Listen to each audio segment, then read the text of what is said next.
Should we say the person's name now? I'm ready. All right. Your first comic of the night is Sean Bishop.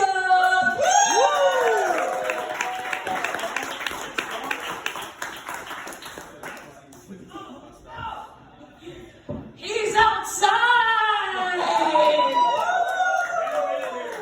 All right. I don't know if that means we stretch or the next person goes on.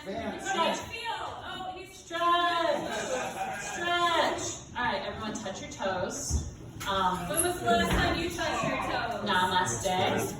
During the wagon years. Namaste. During the wagon years. All right, I like this. Do some more. This is way Do some easier more. ways to touch your toes. Yeah, flex your hands. Oh, he's here. Sean Bishop.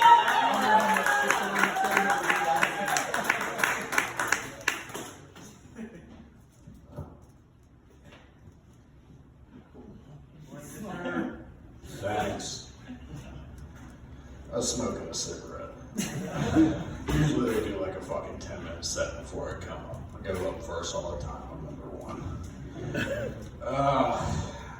I need to figure out what fucking jokes I'm gonna do tonight, which is unfortunate. I had a friend named Elle. She was elegant. I had a friend named Ed, and Ed was educated. I had a friend named Dre, and Dre had dreams.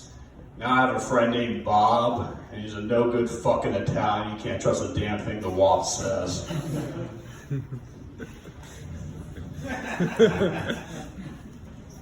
I'm gonna need you tonight.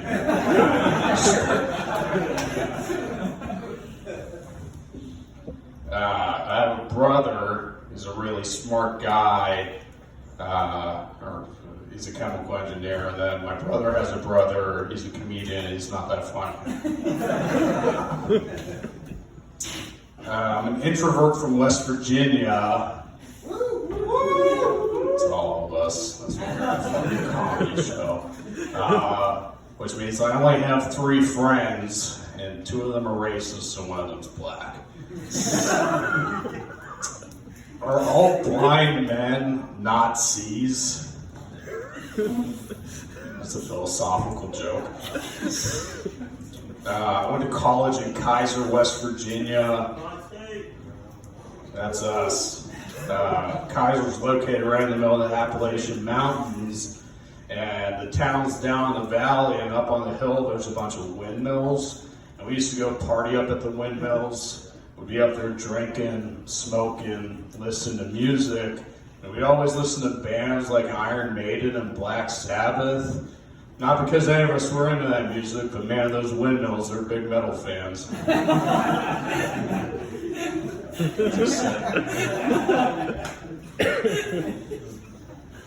buddy Kyle can come tonight. His car broke down, and I said I'm already drunk, and he said you need to do crowd work. I said no, I'm the funniest guy in fucking West Virginia, and he told me my confidence still isn't wavered, so that's great. I almost choked on my water. Not great. Think of fucking jokes.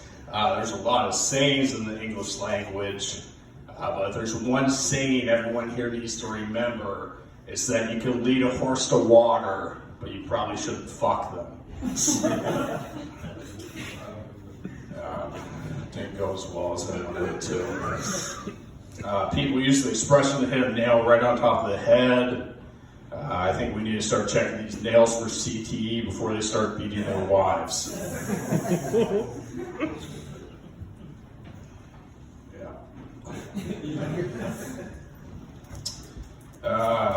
There's this long debate that I have in my family of Advil versus, cool, thank you, of Advil versus Tylenol, which is the better painkiller. I think Advil is really just good for like headaches and stuff, and Tylenol is good for everything else, like general pain, bee sting, so on and so forth. And in 2016, I should fucking fill this in. My mom hates I say Advil's good for like sickness and stuff like that, but I convinced my brother of this, and and now she's just mad all the time that I think that Advil fixes everything. But this one time in 2016, I had this bad string of luck of getting like stung by bees. I got stung 3 times running over hornet's nests in the ground.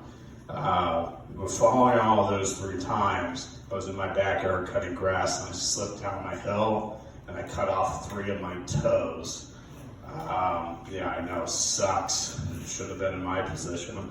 I ran from my backyard to my side yard. My dad was weeding in there. I'm like, Dad, we need to go to the hospital. He's like, bees. I'm like, no, Dad, I cut off my fucking toes. And I was sitting in the passenger seat of my car. My dad always like jabbed at me like I should be wearing cleats in my backyard because it's a big hill. And I'm like, if my dad wasn't wearing cleats right now, I wouldn't be bleeding out in the passenger seat of our car. And he flew to the hospital, like swerving through fucking traffic.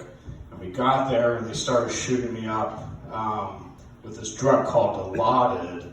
And I didn't know what Dilaudid was, but after 3 shots in 25 minutes, they were like, we're gonna switch you over to morphine. And I'm like, oh, I'm on some good stuff. About 5 minutes after that, my mom was at work and she came into the hospital completely calm and she threw me a bottle and she said, here, it's some Advil, take some, it fixes everything. And I said, Mom, not time for the fucking jokes. After cutting off my toes, I had to learn to walk again. Like my main focus was learning how to walk. And whenever I finally did learn to walk again, I could make a mean fried rice.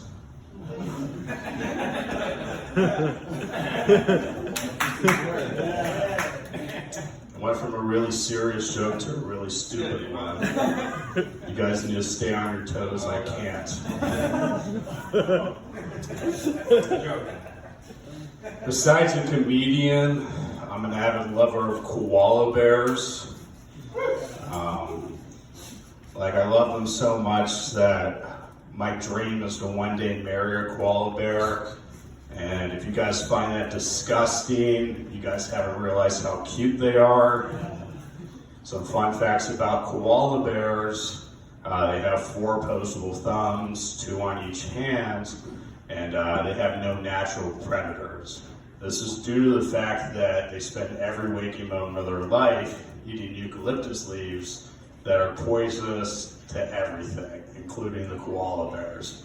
And the only reason the eucalyptus leaves don't kill the koala bears is because as a baby, the koala bears eat their mother's feces, and that acts as a catalyst to make a bacteria in their stomachs that break down the poison so they can live in their adult lives. My love for koala bears is why I'm going to run for president in 2032. Based on the fact that I don't think baby koalas should have to eat their mother's shit anymore. And instead, we'll issue them 9mm government pistols. That way they can defend from their predators. Following these actions, we'll train them to overthrow the Australian government. That way they can take back the land that was once theirs. Once they do this, I will overthrow the Chilean government supreme leader if he does not respect my authority. I'm drunk and I'm struggling.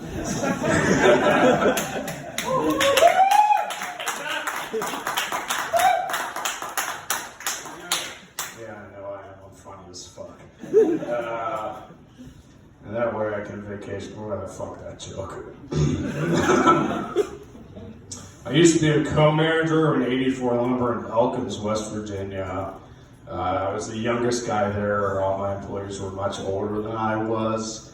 And while I was there, I had this guy named Vinny come to me. He was a skinny, lanky guy. And he said, Sean, I've been cheating on my wife. What should I do?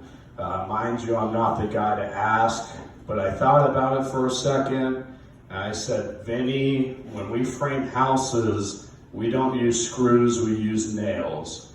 We don't use screws because when you frame a house with screws, they will snap. We use nails because nails are meant to bend. And Vinny looked at me funny for a second, and he says, Sean, what does this have to do with anything? I said, Vinny, if you keep screwing other women, I'm gonna nail your wife. All right. Can I think of other fucking jokes? Maybe. I just had one in my head. I'm from West Virginia. I like to go hunting.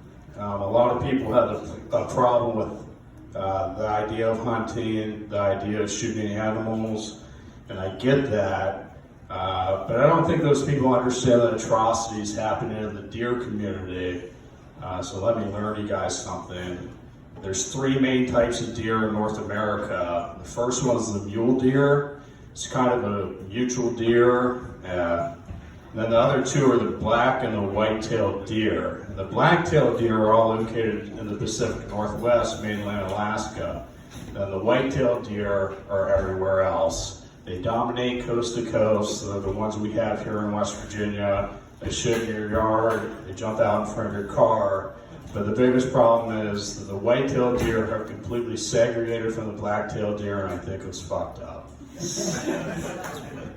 Like, I thought mammals realized segregation was bad 60 years ago, but you confront these white-tailed deer, and they have the nerve to give you a deer in the headlights look. There's this philosophy in deer hunting, though, that you should let smaller bucks pass so that they can grow bigger, bear more children, and you'll get more meat out of them. I disagree with that philosophy because of the previous problem. Like, for a long time, the saddest part in the movie Bambi was the fact that Bambi's mother died. Turns out the saddest part in that movie is that Bambi didn't get shot. That racist fuck. Awesome. When I was 13, I went to a Michigan at Penn State football game. I knew some of the coaches at Michigan. They gave me a bunch of Michigan gear. And while I was there, I went to the bathroom, and on my way back, some drunk Penn State fan spit on me, which sucked, but definitely not the worst thing to happen to a kid at a stadium.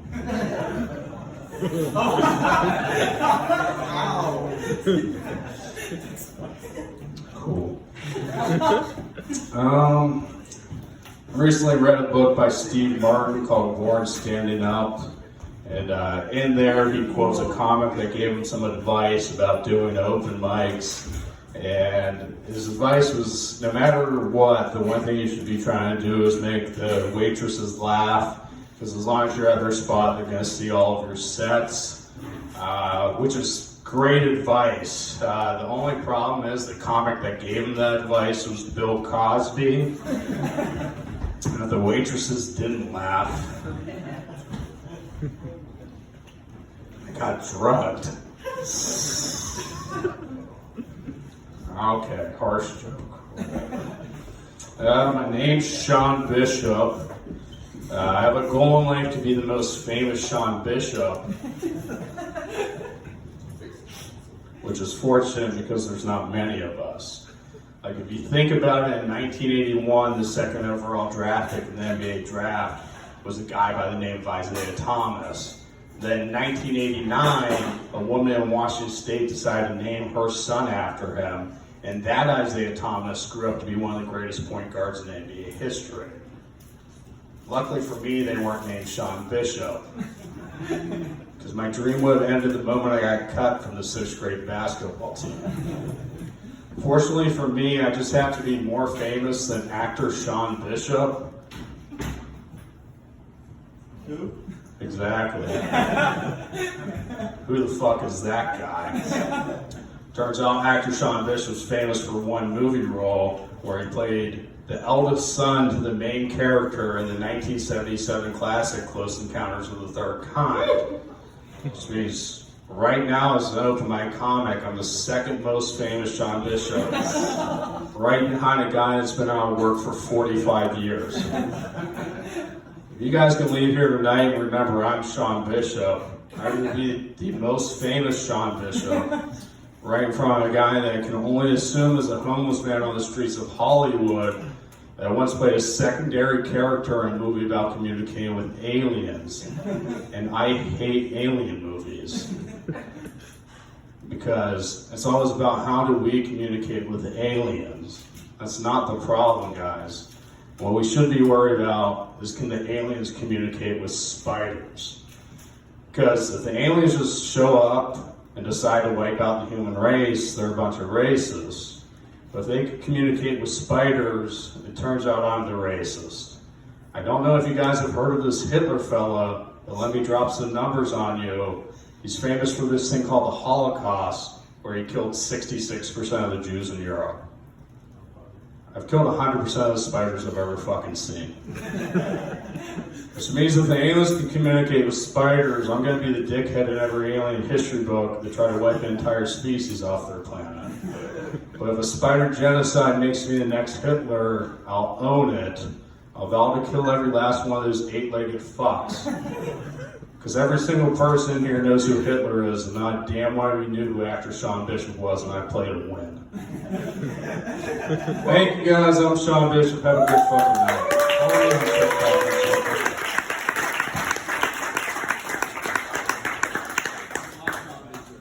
Sean Bishop, everybody.